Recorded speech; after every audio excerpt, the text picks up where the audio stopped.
Дагы бир жолу саламатсыздарбы, урматтуу кесиптештер. Урматтуу депутаттар, урматтуу төрага, урматтуу фракциянын лидерлери. Бүгүнкү кайрылуум коомдо болгон саясий акыбалга байланыштуу. Парламенттик шайлоо жакында баратат, ага арналган ар түрдүү кыймылдар, аракеттер көрүнүп турат. Эгер кайсыл бир жараныбыз өзүнүн саясий көз карашыны бийликке каршы күрөшүнү жарыяласа, бийлик ойлонуш керек. Мүмкүнчүлүк болсо анын көйгөйүн чечкенге иш аракеттер жасаш керек. Бирок экс-президент, долларлык миллионер болуп калган адам, Жогорку Кеңеште эң чоң фракциясы бар партиянын лидери бийликке каршы күрөштү баштаса, оппозицияны бириктирем деп жарыяласа, анда коомчулукта такыр башкача акыбал пайда болот. Ошондой эле ал кишинин айылы, тууган уруктары борборубузга жакын жайгашса, дүрбөлөң уюштурууга толук мүмкүнчүлүк бар. Бирөөнү жөндөн жөн эле сындаганы, анын аброюна ачык шек келтирген адаттарыны, экстин мүнөзүн баарыбыз билебиз. Жөнөкөй киши айтса бир жөн, экс-президентке жарашпайт, себеби учурдагы Жогорку Кеңештин курамына өзүнүн үлүшү чоң деп эсептесек адашпайбыз. Ошондой эле мезгил келгенде, досум, мен туура эмес айттым, мен сени айткан эмеспин, кечирип кой деген адатын деле билебиз. Бийликти ээлеген саясий партиянын өмүрү түбөлүккө болбойт. Аны жакынкы тарыхыбыз далилдеп турат. Алга Кыргызстан, Ак Жол, андан мурда КПСС 70 жылдан ашык башкарган. Эми КПССтин жол жобосу башкача, тагдыры башкача. Бирок ошондой болсо да бул далил болуп турат. Партиянын ички талашы бул жеке партиянын иши. Өзүнүн жол жобосу менен чечилет. Ошондуктан сиздер менен бир-эки ой бөлүшкөнгө туура таптым. Жогорку Кеңештеги азыркы коалициялык көпчүлүк мыйзамга дал келбейт. Ал коалиция 4% кирген деп айтылат. Бирок фракция Республика Журт өткөн жылда коштурулган болчу.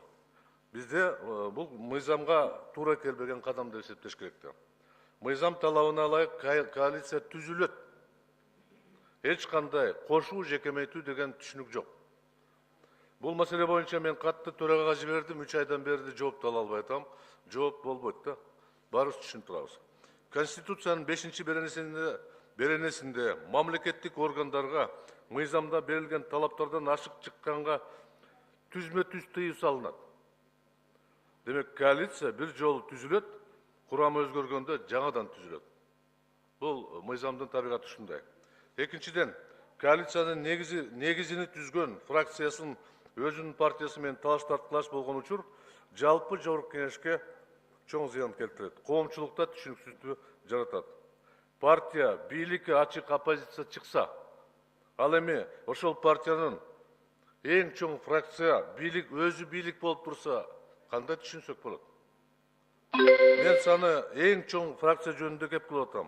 СДПК жөнүндө. Убакыт келди, төрдү бошотуш керек. Үчүнчү, СДПК партиясы акыркы 9 жыл Кошуп койгула. Акыркы 9 жылда толук жоопкерчилик мойнуна алыш керек. Азыр деле көптөгөн аткаминерлер, ушул жерде отурган аткаминерлер өткөн шайлоодо СДПК партияга аябай чоң кызмат кылган. Убакыт келип калды. Же башка партияны тандап чыгып кетиш керек, же жоопкерчиликти мойнуна алыш керек. Биз күн сайын сын пикирлерди айтып атабыз. Өкмөткө, аткаруу бийликке. Бирок баарыбыз тең, урматтуу кесиптештер, түшүнүп турабыз. Ал курамыны биз түзгөн эмеспиз, биз чечкен эмеспиз. Бүгүн деле бир министрдин, бир агенттиктин тагдырын депутаттар чече албайт. А бирок сөгүзчө укканда, сын пикир укканда, жалаң эле депутаттар күнөөлүү болуп атат. Ошондуктан мен сунуш кылат элем, убакытты созбой, жаңы коалицияны түзүшүбүз керек. Ал коалицияга СДПКдан тышкары бардык фракциялар кошулуш керек.